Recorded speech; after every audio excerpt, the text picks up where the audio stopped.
Arabdagi podshoh va amirlarga maktub yo'llash. Hijriya 6-yilning oxirlari edi.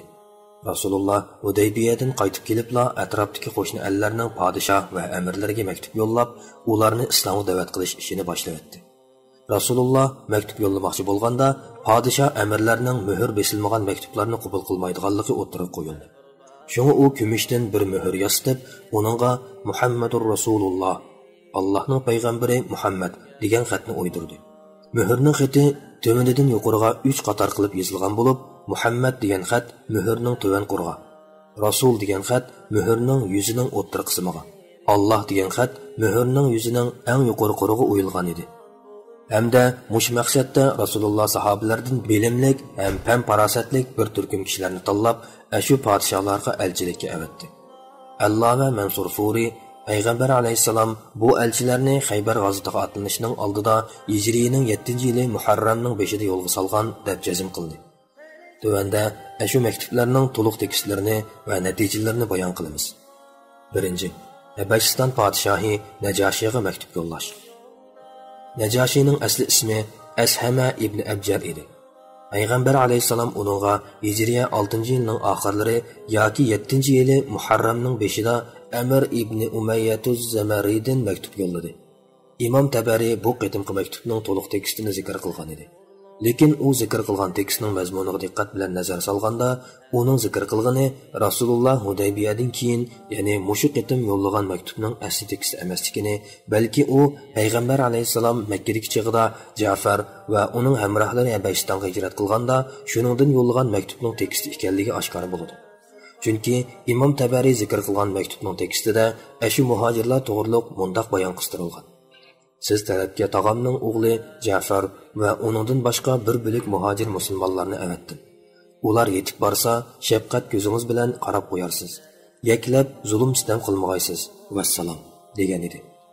Imom Bayhaqi Ibn Ishoqdan Rasulullohning Najoshiga yo'llagan maktubining to'liq tekstini tuvandagidek naql qildi. Bu Allohning payg'ambari Muhammadning Habashiston cho'ngi Ashama Najoshiga yo'llagan maktubidir.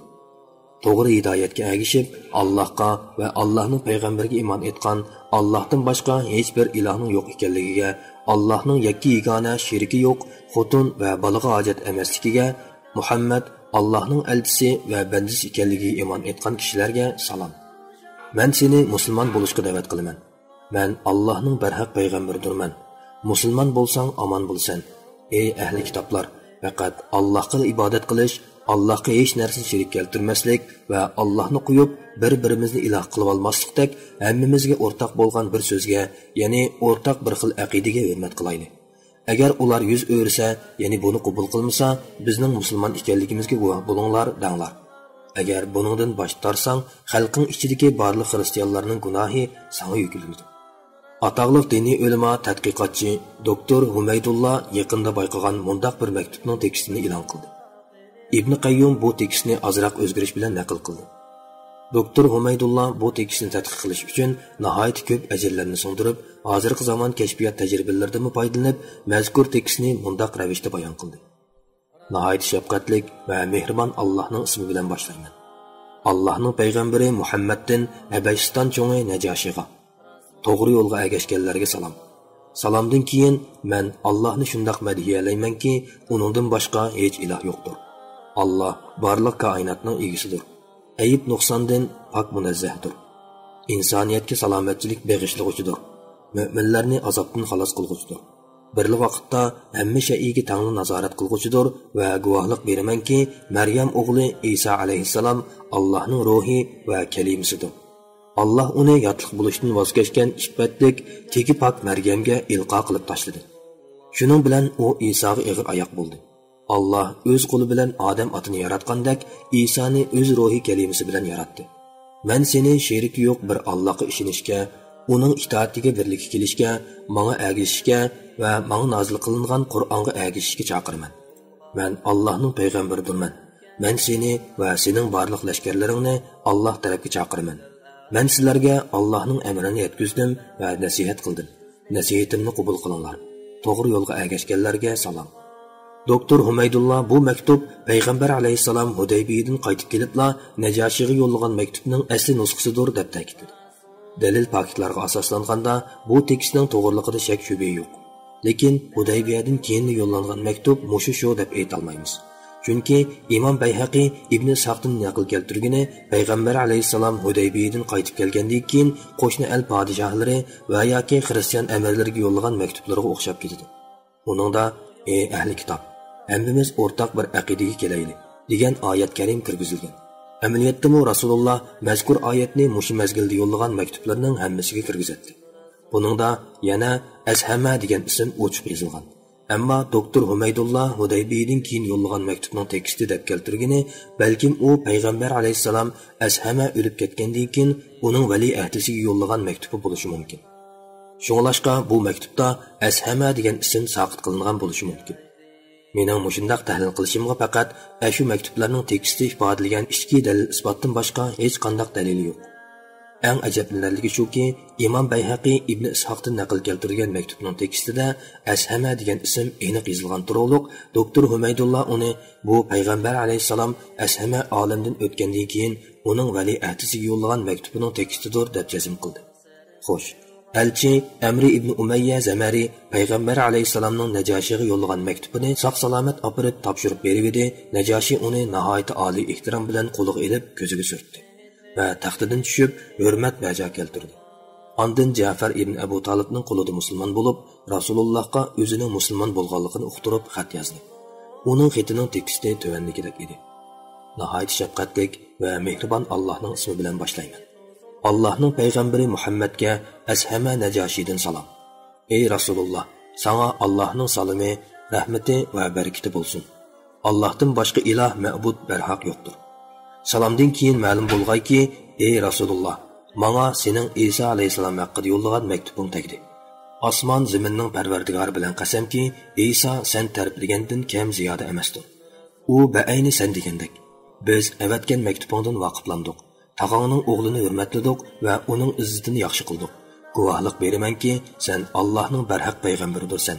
Sana bay'at qildim va tağanning o'g'liga bay'at qildim va uning oldida butun olamlarning parvardigoriga iymon etib, musulmon bo'ldim.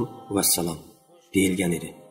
Payg'ambar alayhisalom Najoshidan Ja'far va uning shu yerdagi hamrohlarini Madinaga yo'lga silib qo'yishni talab qilgan edi. Najoshi ularni Amr ibn Umayya Zamari bilan maxsus ikki kema tayyorlab yo'lga silib qo'ydi. Shuning bilan Amri ularni Rasulullohning qishiga boshlab keldi. Bu chaqda Rasululloh Xaybarda edi. Mazkur Najoshi Hijriyaning 9-yili Rajab oyida Tabuk g'azotasidan keyin olamdan o'tgan.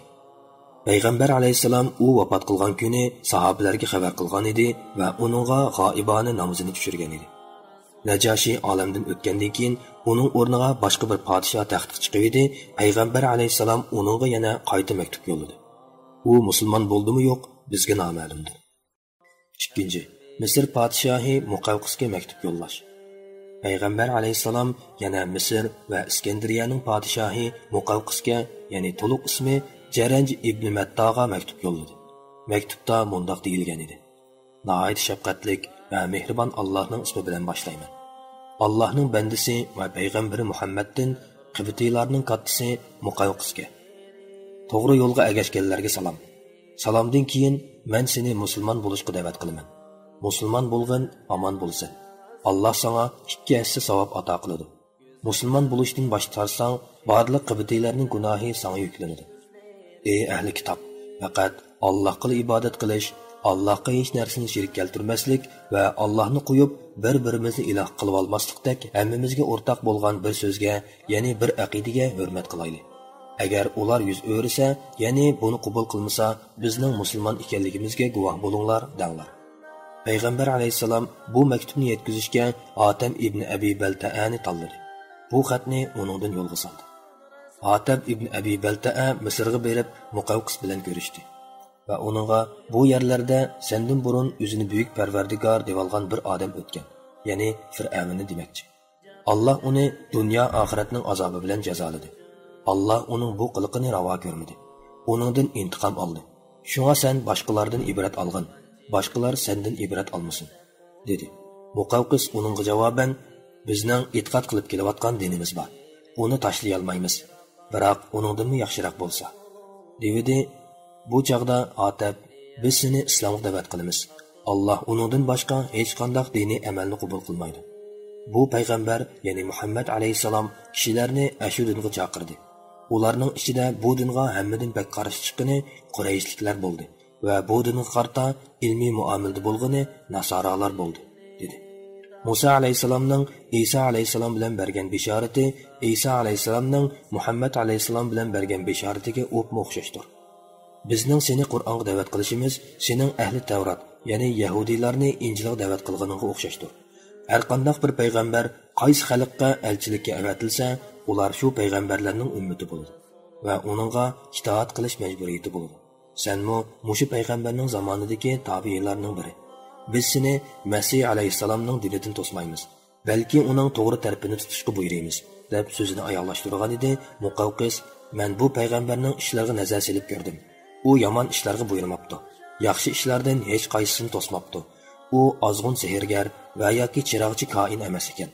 Uningdan yo'shirun g'oyib ishlarni, maxfiy yepiq sirlarni Allohga munojat qilish bilan real amaliyotga oydinlashtirishdek payg'ambarlik mo'jizalarini sezdim. Men yana yaxshiroq o'ylab ko'ray, dedi-da Rasulullohning maktubini qo'liga olib, pil so'nkidan yasalgan esil bir qochig'i silib, og'zini itib, yenidagi bir cho'riga berdi va arabcha yozalaydigan bir mirzini chaqirtib Rasulullohga maktub yozdi. Nihoyat shafqatlik va mehribon Allohning ismi bilan boshlayman. Qibtiylarning cho'ngi Muqawqisdan Muhammad ibn Abdullohga salom. Salomdan keyin ma'lum bo'lgayki, yo'llagan maktubingni o'qib, uningda nimaga da'vat qilganingdan voqif bo'ldim. Men payg'ambar keladiganligini bilatdim, ammo Shamdan chiqadi deb o'ylaydim. Elchingni hurmatladim va uningdan sana qibtiylar ichida yuqori o'ringa ega 2 kinizakni va kiyim-kechak avatdim. Qabul qilgaysan va sana atab bir xichir avatdim. Menib ko'rgaysan. Vassalom. U buningdan ortiq ifoda bildirmadi va musulmon bo'lganligini e'lon qilmadi. Uning avatgan 2 kiniziki, biri Mariya, yana biri Serin edi. Xichir bo'lsa Rasululloh o'zi e'tiborlab mingan duldul shu bo'lib, Hazrat Muaviyaning zamonigacha hayot edi. Mariyani payg'ambar alayhisalom amriga ilib, mu'minlarning onasilik sharifiga erishgan va Rasulullohga Ibrohim degan o'g'lini tug'ib bergan. Ammo Serin degan kelajakni Hasan ibn Sabitga berib o'tgan. 3. Paris, ya'ni Iron shohi Kisroga maktub yo'llash.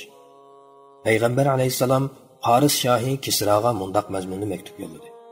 Nihoyat shafqatlik va mehribon Allohning ismi bilan boshlayman.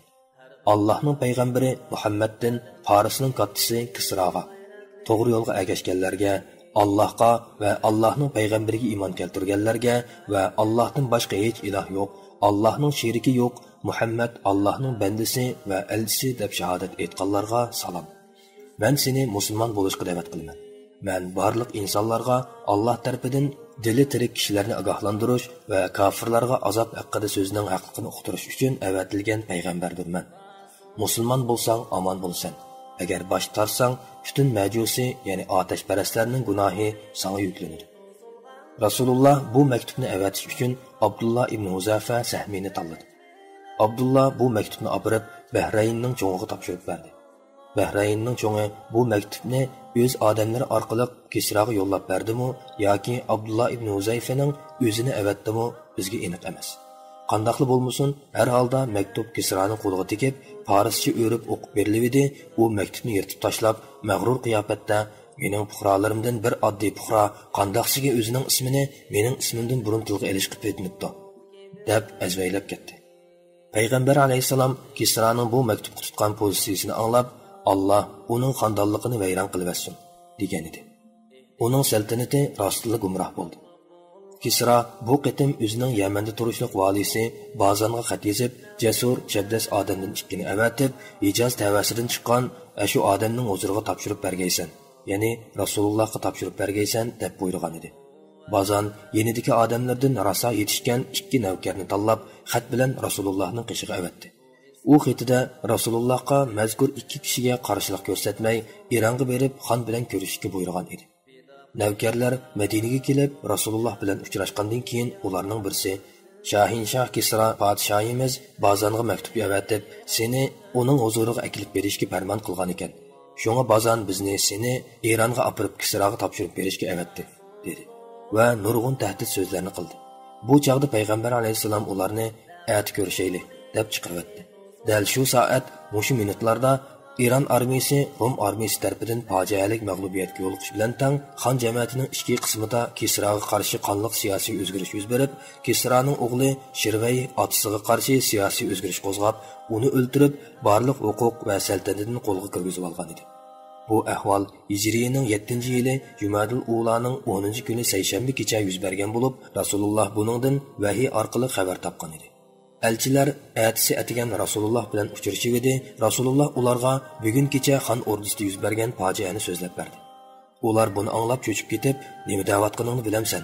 Biz sana oddiy chora o'ylashibdik. Sening bu aytganlaringni yezib, xonga ma'lum qilamdik" deydi.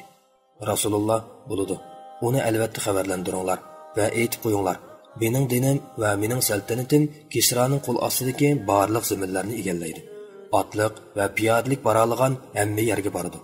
Padişahinglarga yana shuni aytib qo'yinglarki, agar musulmon bo'lsang, huquqni saqlab qolasan. O'z xalqingni idora qilish huquqini beraman, dedi. Elchilar Rasulullohning yenidan chiqib, kechini kunduzga ulab yo'l yurib, oxiri bozorning oldiga berib to'xtadi. Va shu asnoda yana bozorga Iron xon ordusidan Shahzoda Shirvay o'z otasini o'ldirganligi va uning hokimiyatni qo'lga olganligi to'g'risida maktub keldi. Maktubnomada Shirvay mundoq yozgan edi: "Atam sana xat yozgan halqa odam to'g'riliq mening parvoni bo'lmoqcha oldirab uni qo'zg'atib qo'ymagan." Mushu vaqa ba'zan qatorliq Yamanda turishliq ironliklarning musulmon bo'lishiga sabab bo'ldi.